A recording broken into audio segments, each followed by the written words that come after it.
Special classes में आपका स्वागत है। हम लोग मैपिंग कर रहे हैं, सभी कॉन्टिनेंट की मैपिंग करेंगे, ठीक है। इससे पहले आपको विश्व का परिचय मैपिंग मिल चुकी है और यूरोप कॉन्टिनेंट और सभी मरुस्थल की मैपिंग मिल चुकी है। आज जो हम लोग मैपिंग करने चल रहे हैं वो करेंगे नॉर्थ अमेरिका की, उत्तरी अमेरिका की मैपिंग करेंगे। तो चलिए शुरू करते हैं यहीं से। एक महत्वपूर्ण जानकारी है कि अक्टूबर के दूसरे सप्ताह तक हर हाल में समीक्षा अधिकारी का फॉर्म आ जाएगा। पोस्ट अच्छी खासी आ रही है तो खूब जम के मेहनत करिए। 90 दिन से ज़्यादा आपको नहीं मिलने वाला है प्रीलिम्स के लिए, तो जनवरी लास्ट तक हो जाएगा। चलिए शुरू करते हैं। नॉर्थ अमेरिका कॉन्टिनेंट, ये ध्यान रखिएगा, ये थर्ड लार्जेस्ट कॉन्टिनेंट है जो 16.3% भूभाग को घेरे हुए है। इसका जो क्षेत्रफल है 2,42,56,000 वर्ग किलोमीटर है, लगभग स्क्वायर किलोमीटर यानी वर्ग किलोमीटर, ठीक है। इतना क्षेत्रफल है, 2,42,56,000 वर्ग किलोमीटर क्षेत्रफल में फैला हुआ है। जितने स्थल भाग दिख रहे हैं, जल के भाग को छोड़कर स्थल का जितना भाग है उसका 16.3% है। एशिया अफ्रीका के बाद तीसरा सबसे बड़ा महाद्वीप है। कुल इसमें 29 देश हैं। कि देशों की संख्या पूछी जाए तो 29 देश नॉर्थ अमेरिका में शामिल है। यहाँ पे आते हैं, ये नॉर्थ अमेरिका कॉन्टिनेंट दिख रहा है आपको। ये देखिए मैक्सिको का, जहाँ मैक्सिको खत्म हो रहा है और जहाँ पे आपका साउथ अमेरिका शुरू हो रहा है, यहाँ तक के क्षेत्र को, यानी जो यहाँ से लेकर छोटे छोटे देश यहाँ तक हैं, इन सबको केंद्रीय अमेरिका के नाम से जाना जाता है। केंद्रीय अमेरिका या सेंट्रल अमेरिका आप कह सकते हैं। इसमें कौन कौन से देश आते हैं? स्पेशली ये 5 देश आते हैं। किसमें? केंद्रीय अमेरिका में, जिसमें आपका ग्वाटेमाला आएगा, होंडुरास आएगा, कोस्टारिका, निकारागुआ और पनामा। तो Guatemala, Honduras, Costa Rica, Nicaragua, Panama 5 देश शामिल होते हैं सेंट्रल अमेरिका में। जब यही चीज थोड़ा सा ऊपर ले जाएंगे आप और इसमें मैक्सिको को ऐड कर देंगे और सेंट्रल अमेरिका दोनों को, तब ये बन जाता है मध्य अमेरिका। क्या बन जाता है? मध्य अमेरिका। मध्य अमेरिका में सेंट्रल अमेरिका के देश और मैक्सिको जुड़ जाता है, बस ध्यान रखिएगा। और यही जब हम मैक्सिको से लेकर नीचे तक ले जाते हैं, यानी पूरा साउथ अमेरिका जोड़ लेते हैं, तब इसको किस नाम से जानते हैं? लैटिन अमेरिका के नाम से जानते हैं। तब इसको 3 चीजें क्लियर हो गई। सेंट्रल अमेरिका में ये 5 देश, Guatemala, Honduras, Costa Rica, Nicaragua, Panama, ठीक है। उसके बाद मध्य अमेरिका में जब केंद्रीय अमेरिका, सेंट्रल अमेरिका में हम मैक्सिको जोड़ देंगे तो मध्य अमेरिका बन जाएगा। और मध्य अमेरिका, सेंट्रल अमेरिका में जब हम पूरा साउथ अमेरिका कॉन्टिनेंट जोड़ते हैं तो ये लैटिन अमेरिका बन जाता है, ठीक है। अब शुरुआत करते हैं मैपिंग की। जैसा कि आप जानते हैं हमको जो मैपिंग करनी है वो किसकी करनी है? नॉर्थ अमेरिका की, जो यहाँ पे है। आइए अब आगे आपको ले चलते हैं। ये नॉर्थ अमेरिका आपको कॉन्टिनेंट दिख रहा है, ठीक है। नॉर्थ अमेरिका कॉन्टिनेंट को ध्यान से समझ लीजिए। नॉर्थ अमेरिका के उत्तर में आप देखेंगे, पेन थोड़ा चेंज कर लिया जाए, उत्तर में आपको कौन सा क्या दिखेगा? आर्कटिक सागर दिखेगा। उत्तर में आर्कटिक सागर आपको दिख जाएगा, ठीक है। और पूरब में बड़े सागर के रूप में अटलांटिक, अटलांटिक या आंध्र भी बोलते हैं, ध्यान रखिएगा, ठीक है। तो अटलांटिक महासागर दिखेगा कहां पे? पूरब में, ठीक है, या अंध महासागर के नाम से भी जानते हैं, ठीक है। पश्चिम में आप देखेंगे तो आपको पैसिफिक ओशन मिलेगा। पैसिफिक ओशन यानी प्रशांत महासागर आपको देखने को मिल जाएगा। दक्षिण में आप देखेंगे तो आपको ये देखिए कैरोबियन सागर आपको देखने को मिल जाएगा। तो इस तरह से आपको चारों तरफ आपको दिख गया। उत्तर में आर्कटिक, पूरब में अटलांटिक, पश्चिम में प्रशांत महासागर और दक्षिण में कैरोबियन सागर आपको देखने को मिल रहा है। आइए हम नॉर्थ अमेरिका की थोड़ा डीप में ले चलते हैं आपको और एक एक करके मैपिंग कराते हैं। लिखा हुआ आ जाए तब आपको कराएं। देखिए सबसे पहले हम लोग जल संधि पढ़ेंगे, प्रमुख जल संधि। जल संधि वो होती है जो जल के 2 भागों को जोड़ती है, स्थल के भाग को अलग करती है। तो 2 टर्म में हम लोग देखेंगे कि स्थल को किसको किसको अलग कर रही है और किसको किसको जोड़ रही है। सबसे पहली जब जल संधि आप देखेंगे, उस जल संधि आपके सामने लिखी हुई है, कोई दिक्कत नहीं है, नाम है नेयर्स जल संधि। नेयर्स जल संधि है कहां पे?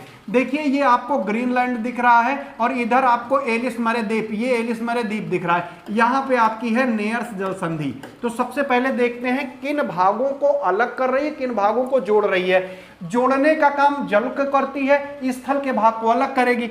एलिस मरे द्वीप और ग्रीनलैंड को क्या कर रही है? अलग कर रही है।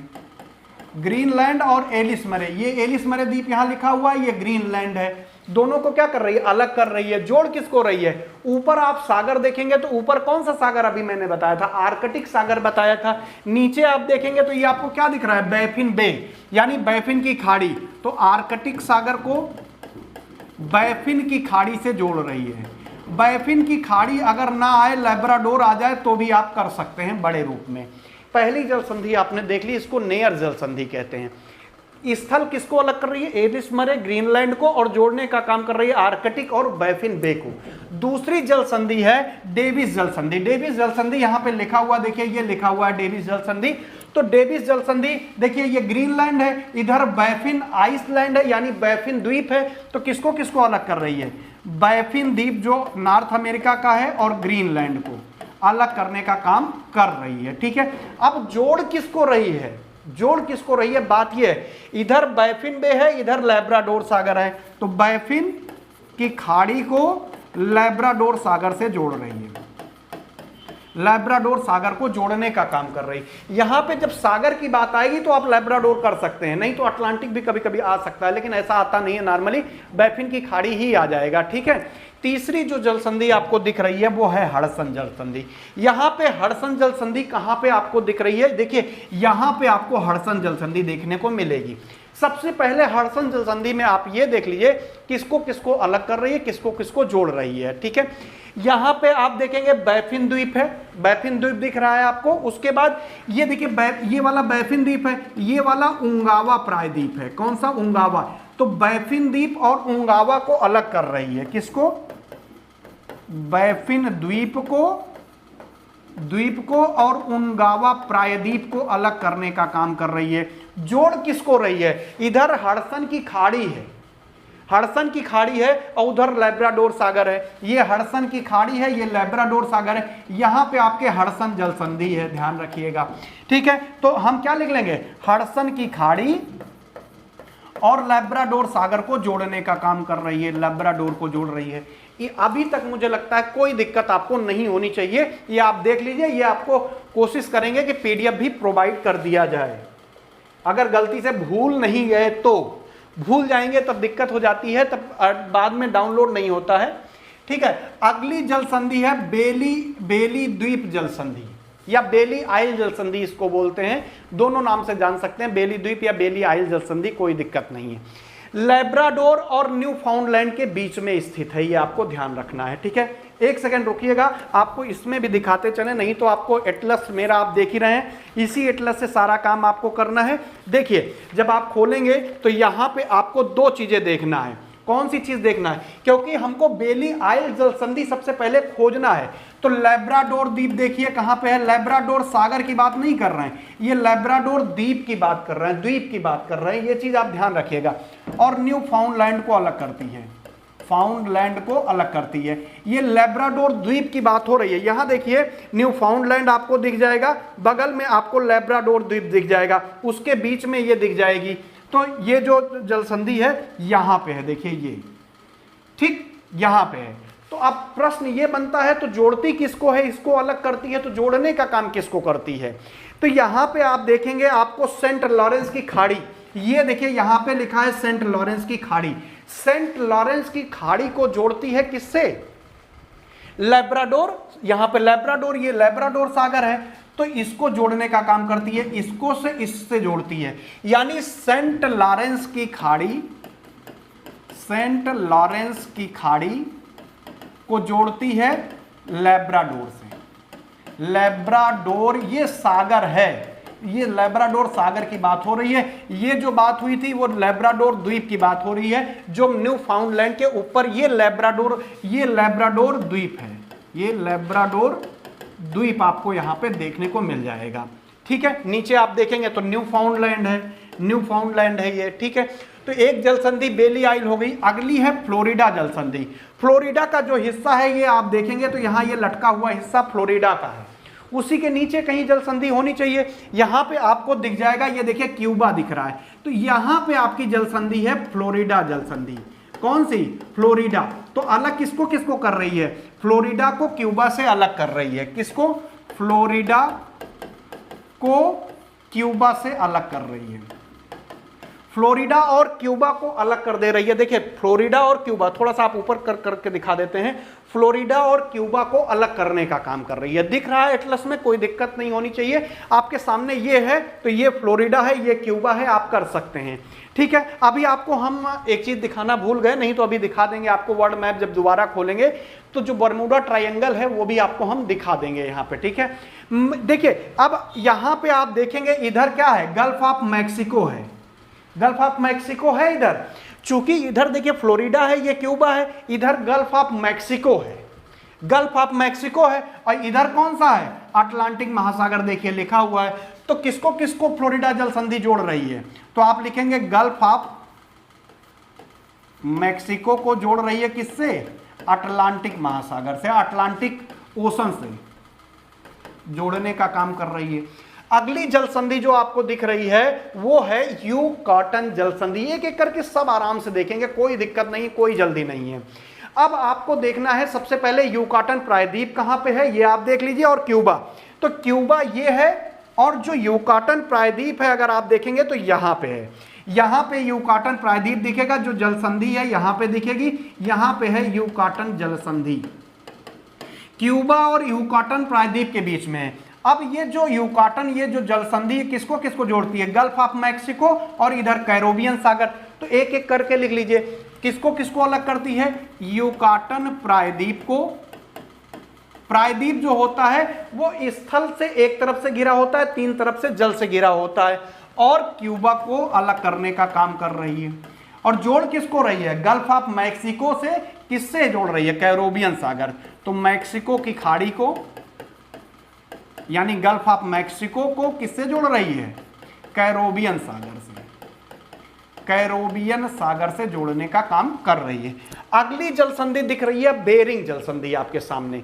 ये देखिए बेरिंग जल संधि, जब आप अलास्का के एकदम पश्चिम में देखेंगे, ये यहाँ पे, ये पहले आपको यहाँ पे दिखा देते हैं, ये देखिए बेरिंग जल संधि यहाँ पे लिखा हुआ है, ये बेरिंग जल संधि है। तो बेरिंग जल संधि आप पहले समझ लीजिए, ये जो क्षेत्र है यहाँ पे एक प्रायद्वीप, देखिए यहाँ पे लिखा हुआ है चुकची प्रायद्वीप, यहाँ पे चुकची प्रायद्वीप है। ये चुकची प्रायद्वीप और अलास्का को अलग कर रहा है, किसको अलग कर रहा है, और इधर आर्कटिक सागर है और इधर बेरिंग सागर है। तो आइए देख लेते हैं, यहाँ पे लिखते हैं पहले, वहां पे दिख नहीं रहा है क्या, ये देखिए।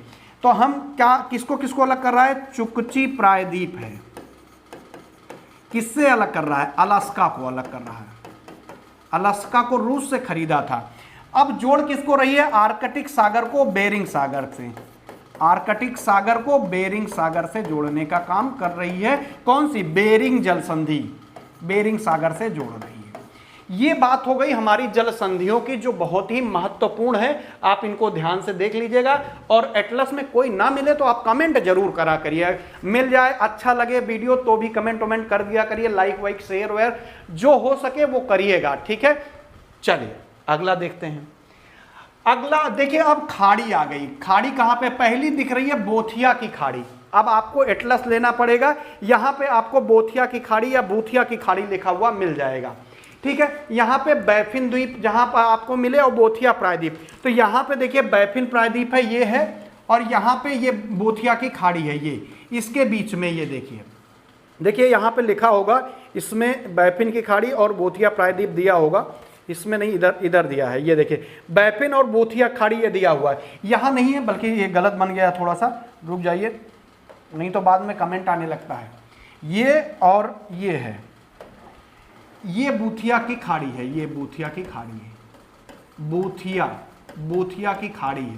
तो ये जो जो खाड़ी है, मतलब इसके बाद आप देखेंगे यहाँ पे बूथिया जलसंधि भी है।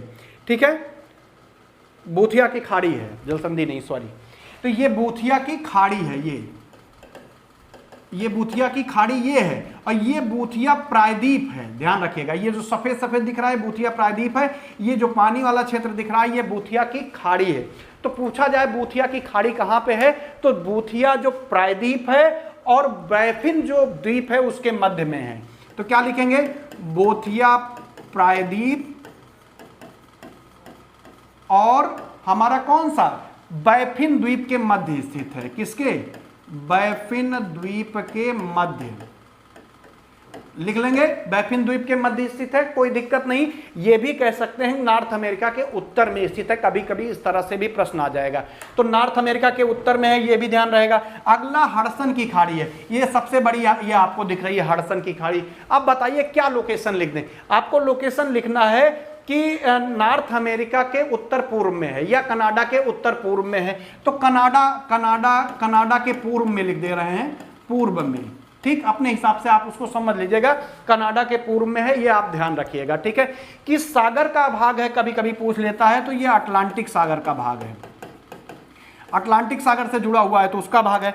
अगला है बैफिन की खाड़ी, बे ऑफ बैफिन। आपको बैफिन की खाड़ी यहाँ पे बे ऑफ बैफिन ये दिख रही है, जो पहले भी दिखा चुके हैं, तो बैफिन की खाड़ी तो दिख ही रही है।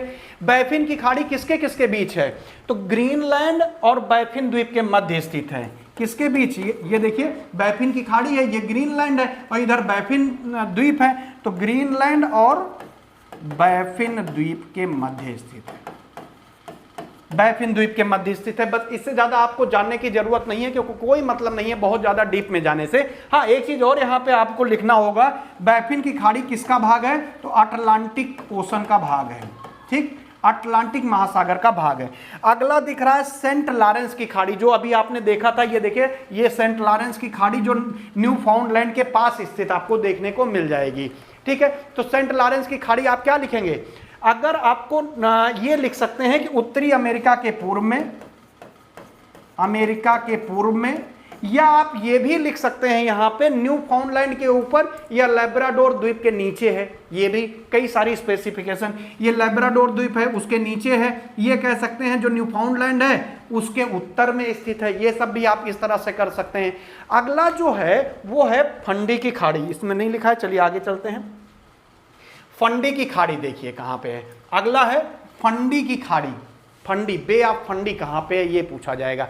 तो इसमें दो चीज ध्यान रखिएगा, यहां पे फंडी की खाड़ी आपको कहां मिलेगी, जो हमारी सेंट लॉरेंस की खाड़ी है उसके अंदर अगर आप देखेंगे तो फंडी की खाड़ी मिलेगी। यहां छोटा सा आपको देखने को मिलेगा नोवा स्कोशिया, ये देखिए ये नोवा स्कोशिया है, यहां पे आपकी फंडी की खाड़ी है, फंडी की खाड़ी देखिए इसमें ये नोवा स्कोशिया दिया है, तो नोवा स्कोशिया यहाँ आपको देखने को मिल जाएगा। और यहाँ न्यू ब्रांसिक भी आपको देखने को, देखिए ये इसमें न्यू ब्रांसिक दिया है, इसमें नोवा स्कोशिया दिया है।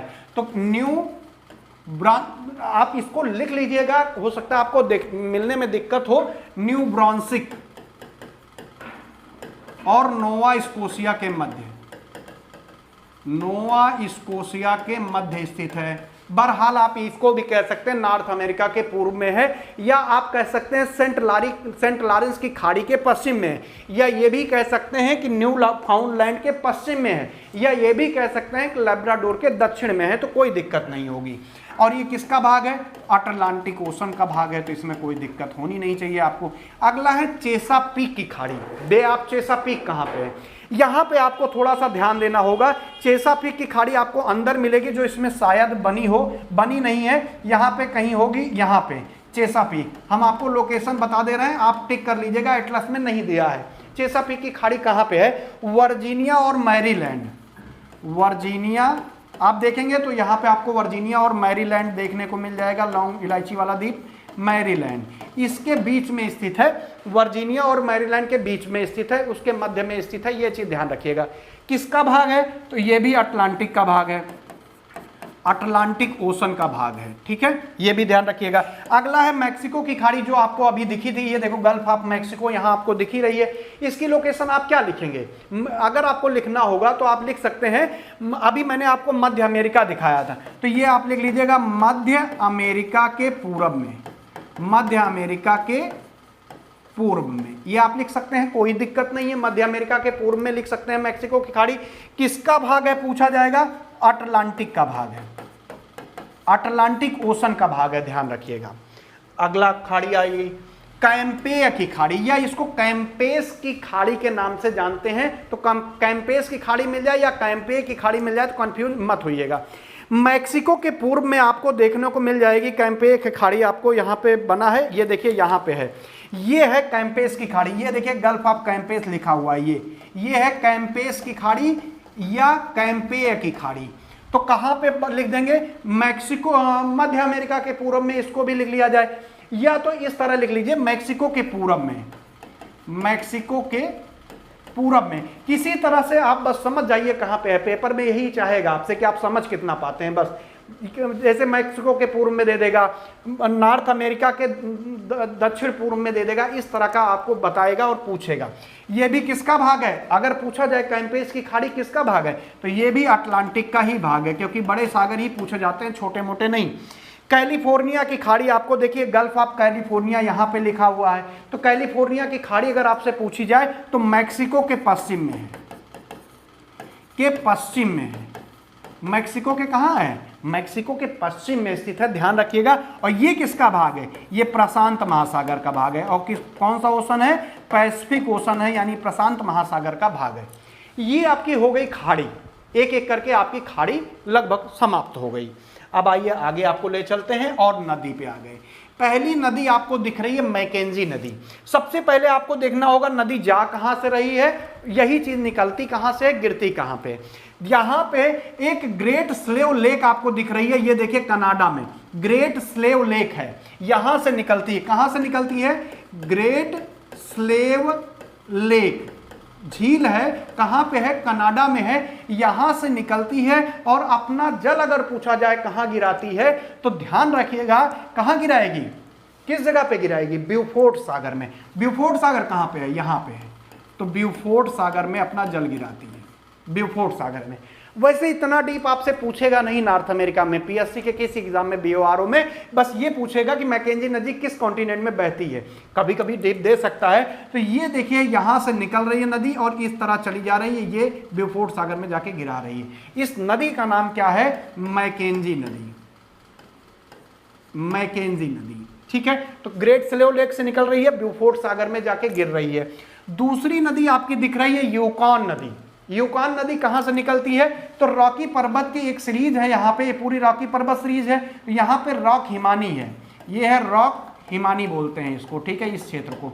यहीं से नदी निकल रही है, देखिए ये नदी निकल रही है, यहां से निकल रही है, इस तरह जा रही है। और यहाँ पे जहां पे ये अपना जल गिरा रही है उसको नॉर्टन पॉइंट या नॉर्टन साउंड बोलते हैं, नॉर्टन साउंड या नॉर्टन पॉइंट बोलते हैं, कुछ भी आप लिख सकते हैं।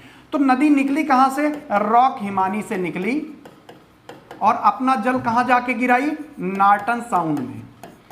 नॉर्टन साउंड या अलास्का के बेरिंग सागर के पास जाके गिरा रही है, ये भी आप देख सकते हैं, ठीक है। अगली नदी है फ्रेजर नदी, महत्वपूर्ण नदी है, कई बार पूछी गई है। कहां से निकलती है, तो कनाडा में एक जगह है, आपको इसमें नहीं दिख रहा है, यहां पे है ब्रिटिश कोलंबिया, ब्रिटिश कोलंबिया के पठार से निकलती है, ठीक, क्योंकि रॉकी पर्वत श्रेणी पर स्थित है।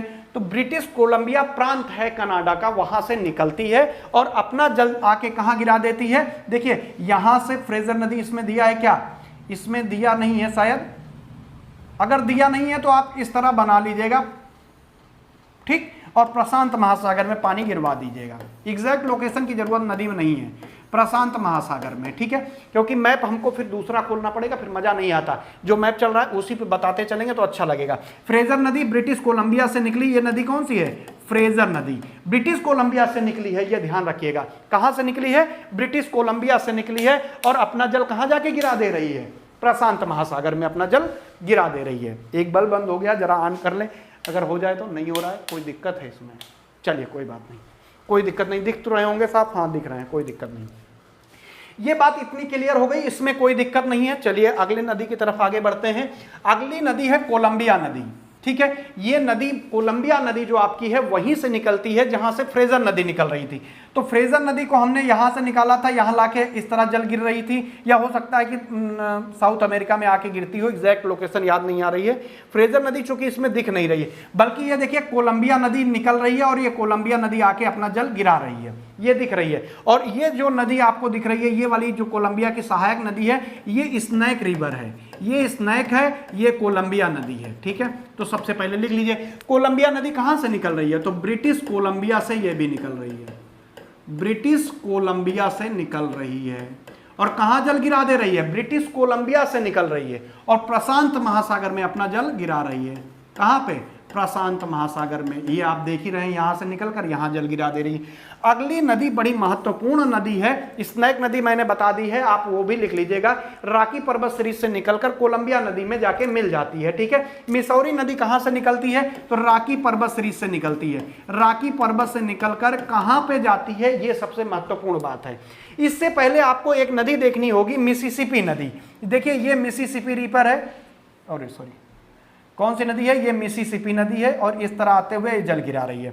मिसिसिपी नदी में एक नदी इस तरह जा रही है, ये यहां पे, ये नदी का नाम है मिसौरी नदी। ये नदी है मिसौरी, जो रॉकी पर्वत से निकलकर एक जगह है सेंट लुई नामक जगह पर किससे मिल जाती है, सेंट लुई जगह, सेंट लुइस जगह है जहां पर किस नदी से मिल जा रही है, मिसिसिपी नदी से। बात को समझिएगा, यहां से नदी निकल रही है इस तरह जाके, ये सेंट लुइस यहां पे लिखा हुआ है, सेंट लुइस। सेंट लुइस नामक जगह पर मिसिसिपी नदी की सहायक नदी बन जाती है मिसौरी नदी। तो कोई दिक्कत नहीं होनी चाहिए।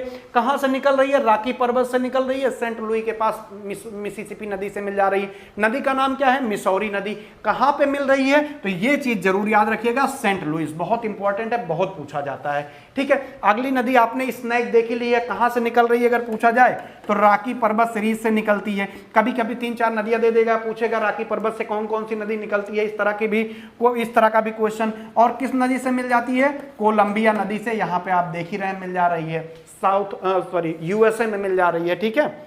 चलिए अगली नदी है कोलोराडो नदी। इंपॉर्टेंट नदी है, कई बार पूछा जाता है। हूवर डैम बना हुआ है, इसलिए भी पूछा जाता है, इसलिए भी पूछी जाती है क्योंकि हूवर डैम बड़ा फेमस डैम बना हुआ है। कहां से निकलती है, तो रॉकी पर्वत से निकलती है। कहां से निकलती है, ये रॉकी पर्वत सीरीज से निकलती है। रॉकी पर्वत पूरा ये फैला हुआ है, रॉकी पर्वत सीरीज, ये देखिए। तो रॉकी पर्वत सीरीज से ये भी निकलती है। नदी का नाम है कोलोराडो रिवर, ठीक है, ध्यान रखिएगा। और गिरती कहां पे है, देखिए कोलोराडो रिवर ये निकली, ये आके कैलिफोर्निया की खाड़ी, ये गल्फ ऑफ कैलिफोर्निया है, तो कहां जल गिराएगी अपना, कैलिफोर्निया की खाड़ी, कैलिफोर्निया की खाड़ी में जल गिरा रही है। तो ये आपको दिख जाएगी, ये रॉकी पर्वत सीरीज यहां से निकल रही है, कैलिफोर्निया की खाड़ी में जाके अपना जल गिरा दे रही है। अगला है रियो ग्रांडे रिवर, ये ग्रांडे लिखा हुआ है, रियो ग्रांडे रिवर है, ये मात्रा काट दीजिएगा, रियो ग्रांडे रिवर है। इस तरह की 2-3 नदियां हैं। एक साउथ अमेरिका में भी इसी नाम की एक नदी है, लेकिन ये जो नदी है ना, ये माउंट अल्बर्ट से निकलती है। माउंट अल्बर्ट जो है हमारे रॉकी पर्वत सीरीज का ही हिस्सा है। देखिए यहाँ पे है, यहाँ से रियो ग्रांडे रिवर निकलती है और अपना जल जाके कहाँ पे गिराती है, वो भी कैलिफोर्निया की खाड़ी में गिराती है, कैलिफोर्निया की खाड़ी में।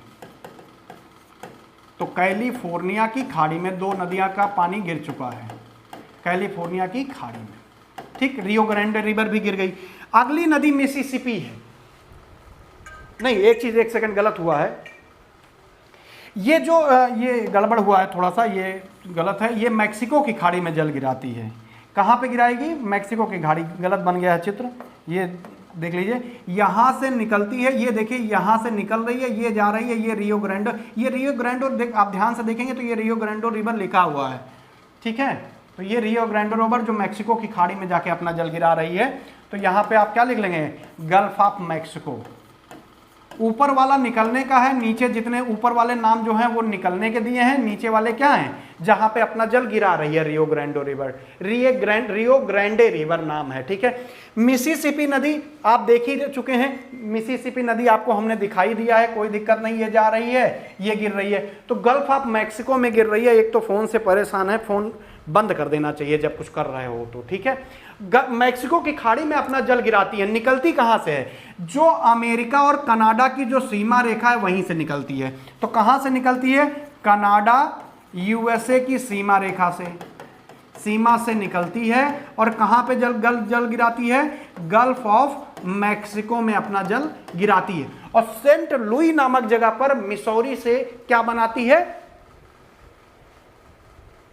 मतलब मिसौरी नदी, इसमें देखिए यहाँ पे ये सेंट लुइस जगह है, ये देखिए यहाँ पे, यहीं पे मिसौरी नदी आके किससे मिल रही है, मिसिसिपी की। अच्छा, मिसिसिपी की सबसे बड़ी सहायक नदी भी कभी कभी प्रश्न में पूछ लेता है, तो मिसौरी मिसिसिपी की सबसे बड़ी सहायक नदी है। अगली नदी आप देख रहे हैं नेल्सन नदी, ये निकलती है कनाडा के विनिपेग झील से। कनाडा में झील है, अभी आपको दिखाते हैं। विनिपेग झील है कनाडा में, यहां से निकलती है और हडसन की खाड़ी में जाके अपना जल गिराती है। कहां पे गिराती है? हडसन की खाड़ी। देखिए यहां पे विनिपेग झील, ये देखिए विनिपेग झील है, और ये नेल्सन नदी देखिए यहां पे लिखा भी हुआ है, ये देखिए ये नेल्सन नदी लिखा हुआ है। तो नेल्सन नदी हडसन की खाड़ी में जाके अपना जल गिरा दे रही है। तो ये आपको दिख गई, ठीक है। हडसन की खाड़ी में अपनी नदी गिरा, ये आप देख रहे हैं हडसन की खाड़ी है, यहाँ पे अपना जल गिरा रही है। लेक आप विनिपेग है, अभी लेक भी हम लोग देखेंगे, परेशान मत होइएगा। अगला आप देख रहे हैं पठार। देखिए कुछ पठार आपको हम दिखा देते हैं, कुछ पठार का नाम आपको यहाँ पे नहीं लिखा होगा। जैसे यहाँ पे एक कोलोराडो का पठार है। कौन सा है? कोलोराडो का पठार, खासकर कोलोराडो प्रांत के आसपास प्रांतों में विस्तृत है। जो आपको ओजार्क का पठार दिख रहा है, ये एक प्रांत है, यूएसए का प्रांत है, उसका नाम है अरकानसस, शायद नाम है, जो भी अरकानसस यहाँ पे है ओजार्क का पठार। ये है ओजार्क का पठार, ठीक है, यहाँ पे विस्तृत है। तो यूएसए के में विस्तृत है, ये आपको ज़्यादा जरूरी है कि यूएसए में है, ये ध्यान रखिएगा। ऐसे लॉरेंसिया का पठार कहाँ पे है? यूएसए में है। यूएसए में कहाँ पे है अगर पूछा जाए तो जो लैब्राडोर प्रायद्वीप देख रहे हैं इसके पश्चिमी भाग में स्थित है। यहाँ पे आप देखेंगे तो आपको लॉरेंसियन पठार ये देखिए देखने को मिल जाएगा। यहाँ पे लॉरेंसियन पठार है और ये लैब्राडोर आप प्रायद्वीप देख रहे हैं। तो कहाँ पे है? लैब्राडोर प्रायद्वीप के, लैब्राडोर सागर नहीं, ये प्रायद्वीप की बात हो रही है, प्रायद्वीप के पश्चिम में, ठीक है। तो ये भी आपको इतना याद रखना है कि यूएसए में लॉरेंसिया का पठार है, ओजार का पठार है, बस यूएसए याद रखिए, इससे ज्यादा कुछ मत कीजिएगा, कोई दिक्कत नहीं होने वाली है। चलिए अगला है प्रमुख पर्वत श्रेणी पे हम लोग आ गए हैं, अलास्का पर्वत श्रेणी। अगर इतनी स्पीड से पढ़ा रहे हैं उसके बाद भी आप ये समझिए कि 1.5 घंटा का वीडियो हो जाता है, क्योंकि मैटर आपको हम खूब देते हैं। देखिए माउंट मैकिनले जहां पे दिख रहा है, यहीं पे आपका अलास्का पर्वत श्रेणी फैली हुई है। इसकी सर्वोच्च चोटी है, देखिए माउंट मैकिनले है, माउंट मैकिनले यहाँ की सर्वोच्च चोटी है। अच्छा, माउंट मैकिनले का कुछ नाम भी बदला है, ठीक है, मुझे याद नहीं आ रहा है, लेकिन नाम कुछ चेंज भी हुआ है। 6194 मीटर इसकी ऊंचाई है, जो कि नॉर्थ अमेरिका की सर्वोच्च चोटी है। तो ये आपकी जो श्रेणी फैली हुई है इसको अलास्का श्रेणी के नाम से जानते हैं, ठीक है। उसके बाद दूसरा रॉकी पर्वत लिखा हुआ है। आप जानते हैं यहां से लेकर पूरे पश्चिम में, पूरे नॉर्थ अमेरिका में पश्चिम में, इस क्षेत्र में पूरा रॉकी पर्वत श्रेणी नॉर्थ अमेरिका के पश्चिम में, नॉर्थ अमेरिका के पश्चिम में फैला हुआ है, उत्तर से दक्षिण। कैसा फैलाव है? उत्तर से दक्षिण फैलाव है और नॉर्थ अमेरिका में के पश्चिम में फैला हुआ है। ये टर्सरी युगीन पर्वत है, टर्सरी युग में निर्मित हुआ है, ध्यान रखिएगा। अब अगला जो पर्वत आपको दिखेगा उस पर्वत का नाम है आपलेशियन पर्वत। यहाँ पे आप देखेंगे पूर्वी भाग में, ये देखिए आपलेशियन पर्वत, यहाँ पे ये देखिए यहाँ पे लिखा हुआ है आपलेशियन पर्वत। ये तो आपलेशियन पर्वत कहाँ पे है? यूएसए के पूर्व में आप कह सकते हैं, ठीक, क्योंकि कई प्रांतों में फैला हुआ है। कितने प्रांत का नाम हम आपको बताएं, इससे आपको परेशानी ही होगी, ज्यादा प्रांतों के नाम आ जाएंगे। इससे बढ़िया आप सीधे यहाँ पे देख लीजिए और नॉर्थ अमेरिका के पूर्व में फैला हुआ है, याद रखिएगा। इसकी सर्वोच्च चोटी अगर आप देखना चाहते हैं तो माउंट मिशेल वहां पे लिखा होगा, इसमें वाशिंगटन डीसी लिखा हुआ, चोटी नहीं लिखी हुआ है, बाकी माउंट मिशेल यहाँ की सर्वोच्च चोटी है। उसके बाद अगला जो पर्वत आपको दिखेगा ब्लू रिज माउंटेन, जो पेंसिल्वेनिया क्षेत्र है, और पेंसिल्वेनिया क्षेत्र यहाँ पे है और जॉर्जिया क्षेत्र आपको दिख जाएगा। दोनों के बीच में देखिए यहाँ पे ब्लू रिज माउंटेन, आपलेशियन के ठीक नीचे यहाँ पे फैलाव इसका ब्लू रिज का है, ब्लू रिज माउंटेन। ये इस एटलस में फिजिकल में ब्लू रिज माउंटेन यहाँ पे दिया हुआ है। उसी के नीचे एक पठार भी है जो हम भूल गए आपको बताना यहाँ पे, उसका नाम है पीडमांट का पठार। पीडमांट का पठार भी लिख लीजिएगा, जैसे ओजार का पठार, लॉरेंसिया का और कोलोराडो का पठार लिखा हुआ, वैसे पीडमांट का पठार भी लिख लीजिएगा। ये फ्लोरिडा के उत्तर में फैला हुआ है पीडमांट का पठार, उसके ऊपर ब्लू रिज माउंटेन है। तो ब्लू रिज माउंटेन आप क्या लिख सकते हैं सीधे के सीधे, किसके पूर्व में है? नॉर्थ अमेरिका के दक्षिण पूर्व में स्थित है। चलिए यहाँ पे लिखा हुआ है ब्लू रिज माउंटेन, कोई बात नहीं, तो आप यहाँ ब्लू रिज माउंटेन बनाइएगा, यहाँ पीडमांट बना लीजिएगा, ठीक, पीडमांट का पठार बना लीजिएगा। अगला है सियरा नेवादा। सियरा नेवादा पर्वत श्रेणी की बात हो रही है, कहां पे फैला हुआ है? देखिए इसमें अगर आप देखेंगे तो यहां पे सियरा नेवादा कुछ फैलाव जो है कैलिफोर्निया में कुछ इस तरह होगा। कहां पे फैलाव है?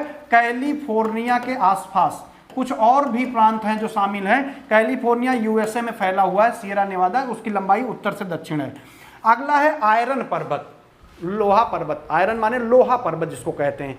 आप अगर देखेंगे एक प्रांत है विस्कॉन्सिन प्रांत, आपको सुपीरियर झील के बगल में, ये देखिए सुपीरियर झील के बगल में विस्कॉन्सिन प्रांत आपको दिख रहा है। एटलस में भी देखिएगा ये पॉलिटिकल में विस्कॉन्सिन प्रांत कहाँ दिख रहा है, ये आपको सुपीरियर झील दिख रही है, यहाँ पे है विस्कॉन्सिन प्रांत। इसी विस्कॉन्सिन प्रांत में फैला हुआ है। तो यूएसए के विस्कॉन्सिन प्रांत में फैला हुआ है, ठीक है। ये भी लिख लीजिएगा सुपीरियर झील के पश्चिम में, सुपीरियर झील के ठीक पश्चिम में आपका आयरन पर्वत फैला हुआ है। अगला जो आप देख रहे हैं उसका नाम है एल्यूसियन श्रेणी। एल्यूसियन श्रेणी का जो फैलाव है खासकर अलास्का में है, अलास्का में है। अब अलास्का में है तो एग्जैक्ट कहाँ पे है? अच्छा एक चीज ध्यान रखिएगा, एल्यूसियन श्रेणी पर ही एक ज्वालामुखी है, उस ज्वालामुखी का नाम है कटमई ज्वालामुखी। तो यहाँ पे याद रखिएगा। देखिए यहाँ पे दिया हुआ है क्या, कौन सा दिख रहे थे, एल्यूसियन श्रेणी नहीं दिया हुआ है, बहरहाल आप लिख लीजिए, इसमें दिया होना चाहिए, वैसे दिया होगा, हमको अभी नहीं मिल रहा है। एल्यूसियन श्रेणी, एल्यूसियन श्रेणी का फैलाव ये है एल्यूसियन श्रेणी, ठीक है। चलिए और क्या है, अलेघनी पर्वत है। पहली बात तो यही याद रखिएगा, अलेघनी पर्वत कहाँ पे है, तो यूएसए में है। कहाँ पे है? यूएसए में। अलेघनी पर्वत का विस्तार अगर आप देखेंगे तो अलेघनी पर्वत आपका दिख जाएगा, ये देखिए आपलेशियन के ऊपर, ये आपलेशियन है, इसके ऊपर ये फैलाव है अलेघनी का, अलेघनी पर्वत यहाँ पे है। और ये जो है ये कौन सी श्रेणी? आपलेशियन है, आपलेशियन है। कौन सा है? आपलेशियन है। अच्छा इसके नीचे भी हम लोग कौन सा देखे थे, ये वाला ब्लू रिज था, ब्लू रिज था ये, ठीक। तो ये फैलाव अलेघनी पर्वत का, इसमें आपको देखने को आसानी से मिल जाएगा, कोई दिक्कत नहीं आने वाली है। उसके बाद अगला है कौन सा है, कैमरून की पहाड़ियां हैं। कैमरून की पहाड़ियां कहाँ पे हैं, लिख के इसलिए आता है चूंकि आप लोगों को पढ़ने में दिक्कत ना हो, टर्म समझने में कोई दिक्कत ना हो, हम स्पीड में अपने चल सकें। जो ग्रेट स्लेव लेक आप देख रहे हैं उससे लेकर दक्षिण में फैला हुआ है, ग्रेट स्लेव लेक है, यहां से उसका दक्षिण में फैलाव है किसका, कैमरून की पहाड़ियों का, ठीक है। अब अगला ग्रीन पर्वत। ग्रीन पर्वत जो है, जो ग्रेट लेक्स हैं उसके पूरब में आपको देखने को मिल जाएगा, खासकर मैसाचुसेट्स में। मैसाचुसेट्स हो सकता है हिंदी में नाम इधर उधर लिख रहे हो, लेकिन ये प्रांत आपको यहाँ पे लगभग देखने को मिल जाएगा, यहाँ पे फैला होगा ग्रीन पर्वत का। अगला है पेली पर्वत, पेली नहीं बल्कि पीली या पेली पर्वत दोनों इसको बोलते हैं अलग अलग। इसका फैलाव आप देखेंगे तो कनाडा में है फैलाव पेली पर्वत का, ठीक है। उसके बाद कुछ और पर्वत हैं जैसे व्हाइट पर्वत, वो भी जो ग्रेट लेक्स हैं उसके पूर्व में ग्रीन पर्वत के ठीक नीचे मिलेगा। ऐसे ही एक और प्रांत है, देखिए मेइन प्रांत यहाँ पे है, मेइन प्रांत यहाँ पे आपको दिखेगा, नाम है, रुक जाइए बदल देते हैं, नाम है मेइन प्रांत। जहां पे मेइन प्रांत यूएसए का है, जो ग्रेट लेक्स के पूरब में, ग्रेट लेक्स मतलब सुपीरियर झील, मिशिगन, जो पांचों झीलें हैं उसके पूरब में मेइन प्रांत आपको देखने को मिलेगा। यहाँ पे मेइन प्रांत मिलेगा, यहीं पे फैलाव है ब्लू पर्वत का, ब्लू पर्वत का। इसके ऊपर व्हाइट पर्वत है, इसके ऊपर ग्रीन पर्वत है, ये ध्यान रखिएगा, ठीक है। ये क्रम है। आपसे नॉर्मली यही पूछा जाए ग्रीन पर्वत कहाँ पे है, किस कॉन्टिनेंट में है, इससे ज़्यादा डीप नहीं जाता। मेइन प्रांत आपसे यूपीपीएससी तो नहीं पूछता, किसी भी हाल में नहीं पूछेगा। अगर डीप करने की कोशिश करें, आपको पता होना चाहिए कहाँ पे है, बस इससे मतलब है। क्योंकि जब मैपिंग कर रहे हैं तो जम के कर लिया जाए, अच्छे से कर लिया जाए। अगर स्पीड ज़्यादा लगती हो तो मुझे बता दीजिएगा, बाद में स्पीड कम कर लेंगे हम अगले वीडियो में। अब प्रमुख झील की बात आ गई। पहला है ग्रेट बियर झील। ग्रेट बियर झील कनाडा के एकदम उत्तर में है, कनाडा के उत्तरी भाग में स्थित है। देखिए ये आपकी ग्रेट बियर झील दिख रही है, ये देखिए लिखा भी हुआ है। कौन सी झील है? ग्रेट बियर लेक है।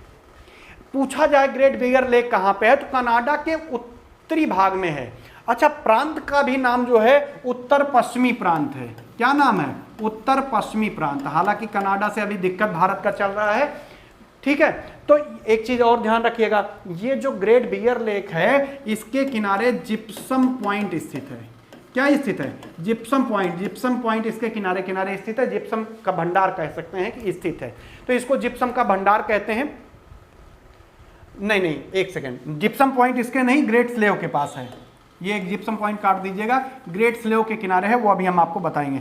इसके किनारे ग्रेट बियर के किनारे जिप्सम पॉइंट नहीं है, क्लियर कर लीजिए, मैंने गलती से बोल दिया था, सॉरी इसके लिए। जिप्सम पॉइंट आपका जो स्थित है ये ग्रेट स्लेव के जिप्सम पॉइंट इसके किनारे है, ठीक है। पॉइंट इतनी स्पीड में चलते हैं खुद ही भूल जाते हैं कितने स्पीड में चलना है, ठीक। ये भी कनाडा में स्थित है।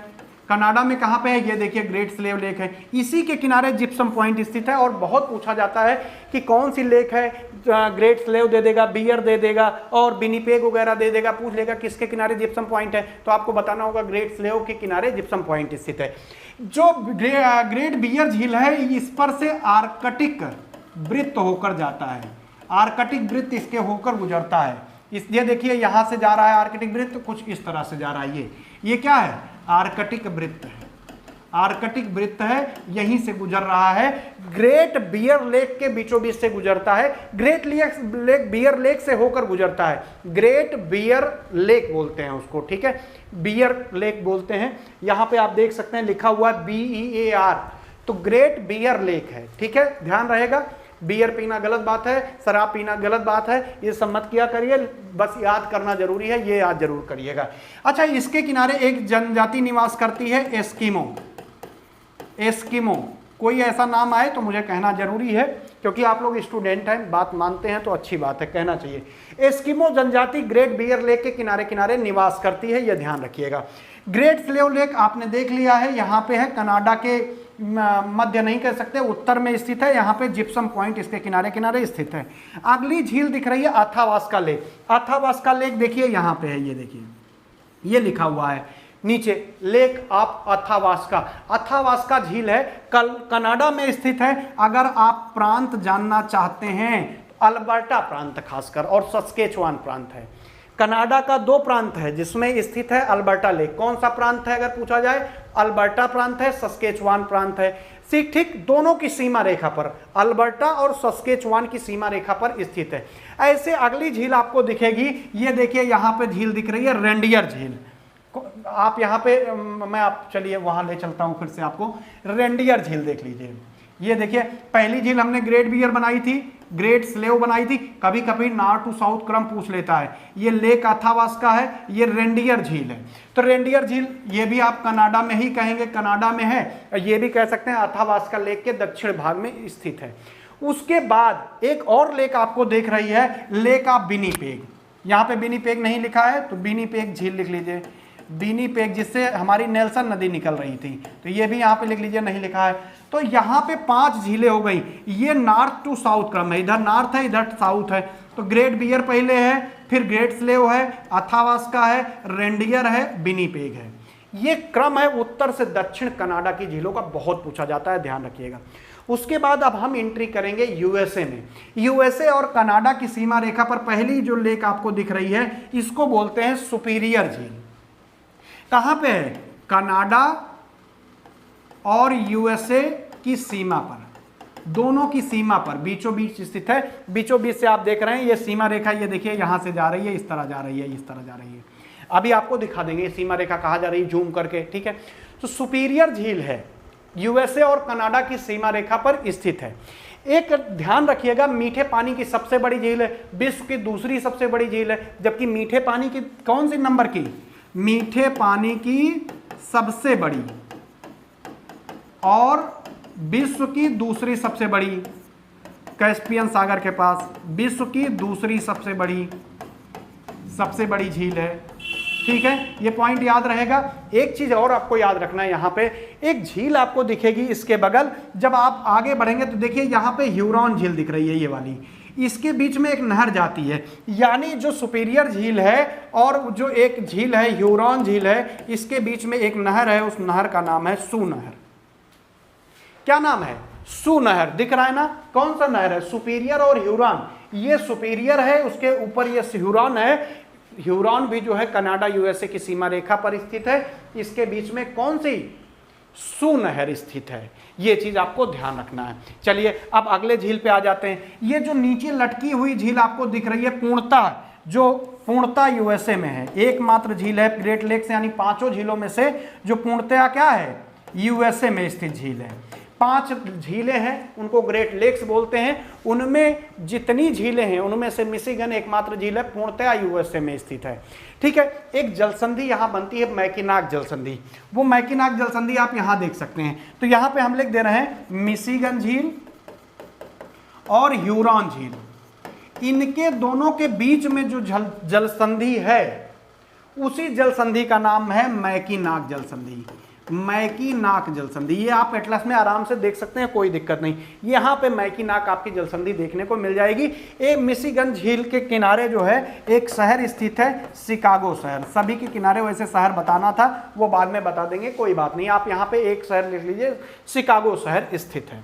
ठीक है, चलिए अगले पे आते हैं। अब आपको दिख रही है ह्यूरॉन झील। हमने बताया सुपीरियर झील से जुड़ी हुई है, किससे? सू नहर द्वारा जुड़ी हुई है। पहली बात तो यही आप ध्यान रखिएगा। और सुपीरियर झील सबसे बड़ी है। उसके बाद अगर इन 5 झीलों को देखेंगे तो सुपीरियर के बाद दूसरे नंबर की सबसे बड़ी झील इन 5 झीलों में ग्रेट लेक्स में ह्यूरॉन ही है। ठीक है, चलिए ग्रेट लेक्स के बाद दूसरी सबसे बड़ी लेक है ह्यूरॉन झील, यानी ग्रेट लेक्स की दूसरी, सुपीरियर के बाद ह्यूरॉन सबसे बड़ी झील है। यहां पे आप सुपीरियर देख रहे हैं और ये ह्यूरॉन झील देख रहे हैं। ये मिशिगन है और ईरी है और ये ओंटारियो है। ग्रेट लेक्स में 5 झीलें हैं, 5 आप देख चुके हैं। ठीक है, ईरी झील जो है ये भी आपको ध्यान रखना है, ग्रेट लेक्स की दूसरी सबसे बड़ी झील है। यहाँ पे एक नदी भी बहती है, सेंट क्लेयर नदी। ठीक है, ईरी झील और सुपीरियर के बीच सू नहर है, ये आपको हम बता ही चुके हैं। ईरी और ओंटारियो, ये ओंटारियो ये ईरी, दोनों के मध्य नियाग्रा जलप्रपात भी है। कौन सा? नियाग्रा जलप्रपात है, ये भी आपको ध्यान में रखना है। ओंटारियो ग्रेट लेक्स जो 5 लेक हैं उसमें सबसे छोटी झील है, ऊपर वाली सबसे छोटी झील है, ये आपको ध्यान रखना है। और ईरी और ओंटारियो के बीच एक और बैलेंड नहर भी है, बैलेंड नहर है और नियाग्रा जलप्रपात है। 2 चीज आप ये ध्यान रखिएगा। तो ये ओंटारियो, ये ईरी। चलिए, और अच्छा द्वीप, एलिजाबेथ द्वीप आप देख लीजिएगा, पूरब में है। ग्रीनलैंड देख चुके हैं, बैफिन, न्यूफाउंडलैंड, लॉन्ग द्वीप यहाँ पे है मैरीलैंड के पास। हवाई द्वीप भी आपको देखने को मिल जाएगा, एल्यूसियन भी, बैंक द्वीप ऊपर में मिल जाएगा। तो ये सब नाम आपको मिल जाएंगे, आप एटलस में खोज लीजिएगा, क्योंकि यहाँ पे हमको बड़ा करके दिखाने में दिक्कत हो जाएगी। एक और देखिए विक्टोरिया आइसलैंड है, ये सब भी देख लीजिएगा। केवल इतना देखना है, नॉर्थ अमेरिका के उत्तर में है, बस इतना आप ध्यान रखेंगे तो कोई दिक्कत नहीं होगी। चलिए अगला, अब बात आती है नॉर्थ अमेरिका की जलवायु कैसी है, बात इसकी करते हैं। नॉर्थ अमेरिका जो कॉन्टिनेंट है, एक चीज ध्यान रखिएगा, ये 2 उष्ण कटिबंध और शीतोष्ण, शीत कटिबंध दोनों में फैला हुआ है। उष्ण और शीत कटिबंध, शीतोष्ण कटिबंध दोनों में फैला हुआ है। जुलाई की अगर हम बात करें, बात किसकी करने चल रहे हैं, किस महीने की? जुलाई की, गर्मी के महीने में। इसके बीचों बीच से एक रेखा जाती है जिसको 20 डिग्री कहते हैं, 20 डिग्री समताप रेखा। 20 डिग्री समताप जो लाइन है, जो समताप रेखा है 20 डिग्री की, वो नॉर्थ अमेरिका के बीचों बीच से होकर जाती है। जुलाई की बात कर रहे हैं। किस कटिबंध में फैला हुआ है? उष्ण कटिबंध और शीतोष्ण कटिबंध में। एक चीज आप जानते हैं, मैक्सिको और बहामास होते हुए मकर रेखा जाती है, तो मकर रेखा के नीचे वाला उष्ण कटिबंध में है, उसके ऊपर जाएंगे तो उपोष्ण में है, एकदम उत्तर में जाएंगे तो शीत कटिबंध, शीतोष्ण कटिबंध आ जाता है। बात यहाँ पे जुलाई की हो रही है। मध्य अमेरिका से 20 डिग्री की समताप रेखा जाती है, ये आप जानते हैं। इस समय अगर आप देखेंगे तो उत्तरी भाग में जो टेम्परेचर होता है 15 से 20 डिग्री सेंटीग्रेड के आसपास होता है। जब जुलाई होगा, 20 डिग्री समताप रेखा नॉर्थ अमेरिका के मध्य से होकर जाती है जुलाई में, उस समय जो तापमान होता है उत्तरी अमेरिका के उत्तरी भाग का 15 से 20 डिग्री सेंटीग्रेड आसपास होता है। जबकि दक्षिणी भाग का तापमान आप देखेंगे तो लगभग 35 डिग्री सेंटीग्रेड के आसपास तक पहुंच जाता है। कितना? 35 डिग्री सेंटीग्रेड के आसपास पहुंच जाता है। ऐसे ही अगर आप डेथ वैली में देखेंगे कैलिफोर्निया की, तो यहाँ पे तापमान 55 डिग्री सेंटीग्रेड से 57 डिग्री सेंटीग्रेड तक होता है। ये स्थिति जुलाई की होती है तापमान की। अब यहाँ पे थोड़ा सा समझने वाली बात है। यहाँ पे ग्रीनलैंड के पश्चिम से एक धारा बहती है जिसको लैब्राडोर की धारा कहते हैं। लैब्राडोर की धारा है, और ये कैसी धारा है? ठंडी धारा है, जो क्या करती है? नॉर्थ अमेरिका के पूर्वी भाग को ठंडा कर देती है। ठीक। नॉर्थ अमेरिका के पूर्वी भाग का तापमान गिर जाता है, ये आपको ध्यान रखना है। तापमान गिर के लगभग 4 से 5 डिग्री तक हो जाता है सेंटीग्रेड तक। पूर्वी भाग का तापमान कितना गिर जाता है? लगभग 4-5 डिग्री तक आ जाता है, कम भी हो सकता है थोड़ा बहुत, मतलब एक नॉर्मल हम बता रहे हैं, लगभग इतना तापमान गिरता है। और पूरब में आप देखेंगे तो एक धारा पूरब में बहती है जो गर्म जलधारा है, जो पश्चिमी तट पर बहती है उसको प्रशांत धारा के नाम से बोलते हैं। इधर कौन सी धारा चलती है? प्रशांत धारा। वो कौन सी? गर्म जलधारा है, एक प्रशांत महासागर से चलने वाली धारा है, पश्चिमी तट पर चलती है, प्रशांत धारा के नाम से जानती है। तो देखिए इधर का तापमान क्या हो गया? ऊंचा हो गया, इधर का तापमान डाउन हो गया, इधर का तापमान ज्यादा हो गया, इधर का तापमान कम हो गया, तो क्या होगा आप बताइए। अब चूंकि देखिए इधर का तापमान क्या हो गया? ज्यादा हो गया, इधर का तापमान क्या हो गया? कम हो गया, बहुत ज्यादा, और इधर का तापमान कैसा हो गया? उच्च हो गया। तो जो बीच का भाग आप देख रहे हैं यहां पे निम्न वायुदाब हो गया, यानी लो प्रेशर बेल्ट, निम्न वायुदाब क्षेत्र बन जाता है। जब यहां पे निम्न वायुदाब का क्षेत्र बन गया तो अब बताइए हवाएं किधर से किधर चलेंगी? बात ये आती है, ये निम्न वायुदाब क्षेत्र बना है नॉर्थ अमेरिका के बीचों बीच, क्योंकि इधर प्रशांत सागरीय जो धारा है वो इसके तापमान को बढ़ा रही है, इधर लैब्राडोर की ठंडी धारा इधर तापमान कम कर रही है। तो नॉर्थ अमेरिका के बीच में जुलाई के महीने में निम्न वायुदाब क्षेत्र स्थापित हो जाता है, ये ध्यान रखना है। इसके कारण क्या होती हैं? पवनें जो होती है, चूंकि ये निम्न वायुदाब क्षेत्र है, आप जानते हैं पवन किधर से चलती है? हाई प्रेशर बेल्ट से लो प्रेशर बेल्ट की ओर हमेशा चलती हैं, लो प्रेशर बेल्ट की ओर। इधर से भी निम्न तापमान की ओर पवनें इधर से भी चलने लगी, और इधर जो महासागर है अटलांटिक इधर से भी चलने लगी। बात समझ में आ रही है? अब पवनें इधर से इधर भी चलने लगी, लेकिन एक बात ध्यान रखिएगा, इधर से इधर चला रहे हैं, लेकिन बात समझने की है, इधर राकी पर्वतमाला है, आप जानते हैं, इन हवाओं को रोक देता है, लेकिन इधर वाली हवाएं अंदर की तरफ घुस आती हैं, इधर वाली अटलांटिक महासागर वाली, ये सब पार करके राकी पर्वत को थोड़ा बहुत पार करके आगे बढ़ पाती है, नहीं तो नहीं जा पाती। जब इधर से धाराएं जो मतलब पवनें बहकर आती हैं अटलांटिक महासागर से, ये क्या करती हैं? चूंकि यहां पे लो प्रेशर बेल्ट है इसलिए इनकी स्पीड बहुत ज्यादा है और आवाज के साथ आती हैं, तो कभी कभी इनको टॉर्नेडो के नाम से भी जाना जाता है, ध्यान रखिएगा। टॉर्नेडो के नाम से या हरिकेन के नाम से जाना जाता है। और जब टॉर्नेडो या हरिकेन आता है या हरिकेन, तो इसके कारण क्या होता है? वर्षा खूब होती है। और वर्षा भी कहाँ होती है? जो नॉर्थ अमेरिका का पूर्वी भाग है वहां ज्यादा वर्षा होती है। और थोड़ा सा जब हवाएं आगे बढ़ती हैं, क्योंकि जल भरा रहता है, तो शुरू में वर्षा कर दी, लेकिन जब यही पवनें आगे बढ़ती हैं तो राकी पर्वत से टकरा कर यहां पर घूमकर वर्षा कर देती हैं। कहां पे? नॉर्थ अमेरिका के पश्चिमी भाग में भी अच्छी खासी वर्षा हो जाती है, ये ध्यान रखिएगा, बहुत इंपॉर्टेंट है। अगर आपसे पूछा जाए जुलाई में सर्वाधिक वर्षा कहां होती है? नॉर्थ अमेरिका का जहां से 35 से डिग्री से लगभग 40 डिग्री का भाग है, यहां पर सर्वाधिक वर्षा होती है। जहां पर 35 डिग्री से 40 डिग्री बन रहा होगा, 40 ऊपर लिखना चाहिए, नीचे लिख दिए हैं, देख लीजिएगा, 35 से 40 के बीच सर्वाधिक वर्षा होती है। तो ये हो गई जुलाई का हाल। अब आइए थोड़ा शीत ऋतु में देख लेते हैं क्या हाल होता होगा। मान लीजिए शीत ऋतु है, ठंडी है, अब सूर्य क्या होगा? कहां चमकेगा? मकर रेखा पर सूर्य चमकना शुरू हो जाएगा।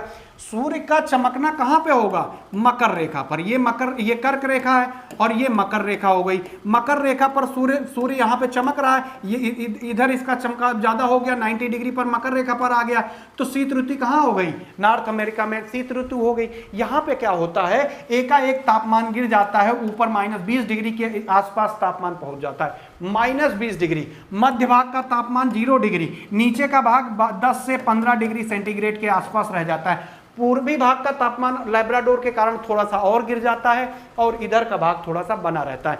इस समय क्या होता है, ध्यान रखिए, जो नॉर्थ अमेरिका है, चूंकि तापमान से बहुत असर नहीं हो रहा है, तापमान कम है, इसलिए यहां पे जो इसका बीच का भाग होता है, यहां पे अब क्या होता है? हाई प्रेशर बेल्ट आ जाता है, उच्च वायुदाब स्थापित हो जाता है। इसकी वजह से हवाएं क्या होती हैं? स्थल से समुद्र की ओर चलने लगेंगी। अब हम हवाएं इधर क्यों नहीं चला रहे हैं? क्योंकि राकी पर्वत है, तो हवाएं किधर चलने लगी? समुद्र की ओर चलने लगी। अमेरिका क्या होता है उस समय शीत ऋतु में? उच्च वायुदाब का केंद्र बन जाता है, जिसके कारण जो होता है हवाएं किधर चलने लगती हैं? स्थल से समुद्र की ओर चलने लगती हैं, लेकिन हवाएं तेज चलती हैं। ये कभी कभी राकी पर्वत को पार करके पार कर जाती हैं। ये जो हवाएं राकी पर्वत को तेज होने के कारण पार होके चली जा रही हैं, ये थोड़ा बहुत वर्षा करा देती हैं। ठीक, इतना ही करना है। अब देखिए अगला पोर्शन देखिए, अलास्का का जो क्षेत्र है, अलास्का का क्षेत्र और राकी पर्वत का जो क्षेत्र है, ये वाला लगभग क्षेत्र, यहाँ पर कुछ वनस्पति पाई जाती है, जैसे खासकर अल्पाइन वनस्पति मिलती है। अल्पाइन नहीं, सॉरी, लाइकेन, अल्पाइन निकल गया मुंह से, लाइकेन या बिलो जैसी वनस्पति मिलती है। यहाँ पे लाइकेन मिलेगी, बिलो मिलेगा, इन सब की लकड़ी यहाँ पे खूब मिल जाती है। ठीक है, लाइकेन, बिलो वगैरह की लकड़ी यहाँ पे मिल जाती है। तो थोड़ा सा इस पे भी बात कर लेते हैं। राकी पर्वत अगर आप देखेंगे, राकी पर्वत के इन सब हिस्सों में राकी पर्वत का फैलाव है। राकी पर्वत के पश्चिमी हिस्से में या नॉर्थ अमेरिका के पश्चिमी हिस्सों की बात करें तो यहाँ पे चीड़ आपको देखने को मिल जाएगा, स्प्रूस के वृक्ष मिल जाएंगे, खूब स्प्रूस के वृक्ष मिलते हैं। ये सब कोड़ाधारी वृक्ष खूब यहाँ पे मिलते हैं। इस तरह की कोड़ाधारी वनस्पतियाँ यहाँ देखने को मिल सकती हैं।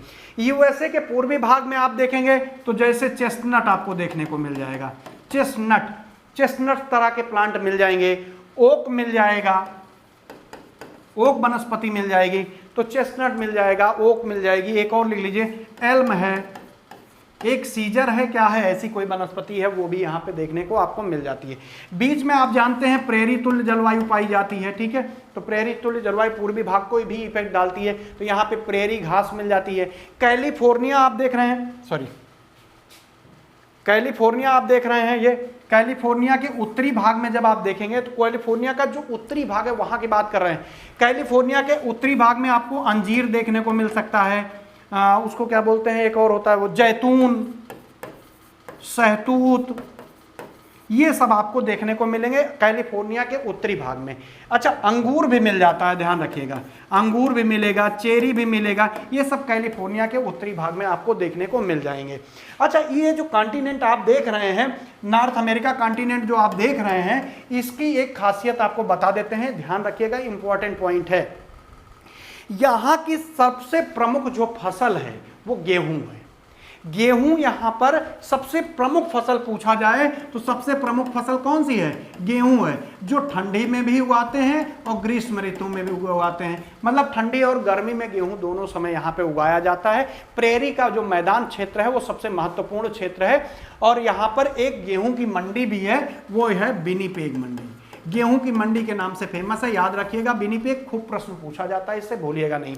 ऐसे यहाँ पे मक्के का उत्पादन भी खूब होता है। मक्का यहाँ की प्रमुख फसल है, आप जानते हैं, खाने के लिए नहीं, पशुओं को चारे के लिए बहुत इस्तेमाल होता है। मक्का उत्पादन में नॉर्थ अमेरिका का प्रथम स्थान है, ये भी आप जानते हैं। और इसकी सबसे बड़ी जो मंडी है वो सेंट लुइस है, जो मिसिसिपी और मिसौरी के जहां मिलन रेखा है वहां पे होता है। ऐसे कपास का उत्पादन कहां पे होगा, तो जो मिसिसिपी द्रोणी है वहां पे होता है। मिसिसिपी द्रोणी, जो मैक्सिको का द्रोणी है, ये द्रोणी है, मैक्सिको का गल्फ ऑफ मैक्सिको है, उसके उत्तरी भाग में खूब होती है कपास, खूब उत्पादन कपास का होता है। ऐसे जो ग्रेट लेक्स हैं वहां आप देखेंगे, ग्रेट लेक्स के आसपास सोयाबीन की खेती खूब होती है। ग्रेट लेक्स के चारों ओर सोयाबीन की बहुत अच्छी खेती की जाती है, यह पॉइंट आपको ध्यान में रखना है। क्यूबा आप देख रहे थे, क्यूबा के पास क्यूबा हो गया, हवाना हो गया, हवाई द्वीप हो गया, इन सब, क्यूबा को तो चीनी का कटोरा भी कहते हैं। गन्ने का उत्पादन क्यूबा में खूब होता है, और क्या कहते हैं, हवाई द्वीप में खूब होता है। ऐसे अगर हम मछली उत्पादन की बात करें तो ग्रैंड बैंक आप जानते हैं, लेब्राडोर सागर के पास है, जॉर्जेस बैंक है, न्यू इंग्लैंड है, इन सब जगह मछली उत्पादन का खूब होता है। नॉर्थ अमेरिका की जो सबसे प्रमुख जनजाति है वो समझ लीजिए कौन सी है, रेड इंडियन। रेड इंडियन यहाँ की प्रमुख जनजाति है, हे दृष्टि से देखी जाती है। जितने शब्द के आगे रेड इंडियन लग जाए तो यहाँ की प्रमुख जनजाति पूछा जाए तो रेड इंडियन है, एस्किमो है, इन्यूट है, एस्किमो है, इन्यूट है, ये सब प्रमुख जनजाति हैं नॉर्थ अमेरिका की। ठीक, ये सब, जैसे एस्किमो है, ये इग्लू घर बनाकर रहते हैं। रेंडियर कुत्ते को पालते हैं, फ्लीज नामक गाड़ी का प्रयोग करते हैं, हड्डी की नाव बनाते हैं, नाव को ये कयाक बोलते हैं। इनका हथियार जो होता है उसको क्या कहते हैं, कयाक कहते हैं। ये सब काम कौन करता है, एस्किमो करते हैं।